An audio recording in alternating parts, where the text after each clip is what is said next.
இப்பொழுது ஆசனம் ஆசனம் என்பது முக்கியமாக இந்த உடல் சார்ந்தது. இந்த உடலை எப்படி நீ தயார் செய்து வைத்துக்கொண்டு இந்த அஷ்டாங்க யோகத்தில் அடுத்த படிநிலைகளை எப்படி ஏறி செல்ல வேண்டும் என்பதை உணர்ந்த பதஞ்சலி முனிவர் இந்த 3வது இடத்தில் ஆசனம் என்பதை வைக்கிறார். நான் ஒன்று சொல்கிறேன் பெருமக்களே, இந்த ஆசனம் என்பது இருக்குது பாருங்க, இது இந்த நம்ம காலையில் எந்திரிக்கிறதுல இருந்து நைட்டு தூங்க போகிற வரைக்கும் ஏதோ நம்ம உட்காந்து பேசிட்டு இருக்கேன் பார்த்தீங்களா, நம்ம என்னென்ன ஆக்டிவிட்டிஸ் எல்லாம் செய்கிறோமோ அந்த ஒவ்வொரு ஆக்டிவிட்டியும் ஆசனம் தான்.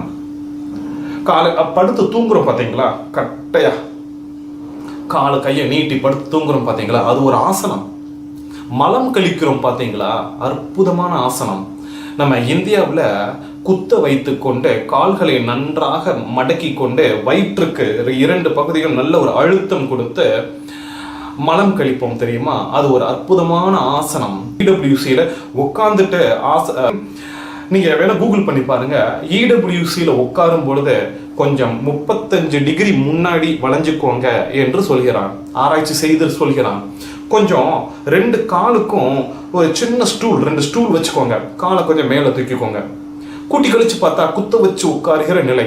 இங்க பாருங்க, இந்த வெள்ளையர்கள் வசதி வசதி வசதி, துன்பம் இல்லாத நிலை, வசதி வசதி என்று அவர்களுடைய வாழ்க்கையே இதுதான். ஒவ்வொரு நாளும் ஒவ்வொரு செயலும் அவர்களுக்கு அந்த ஒரு வசதி நோக்கத்தோடையே சென்று கொண்டிருக்கிறார்கள். நம்முடைய இந்தியாவில் அப்படி அல்ல. வசதி என்பது குறிக்கோள் அல்ல. நம்முடைய இந்தியாவில் குறிக்கோள் வேறு விதமாக இருக்கிறது, ஆன்மீகம் சார்ந்ததாக இருக்கிறது. குறிக்கோள் கொஞ்சம் வேறு நோக்காக இருக்கிறது. அது வலி நிறைந்ததாக இருந்தாலும் பரவாயில்லை என்பதுதான் இந்த இந்தியாவில் நாம் செய்து வைத்த அற்புதமான விஷயமாக நான் பார்க்கிறேன்.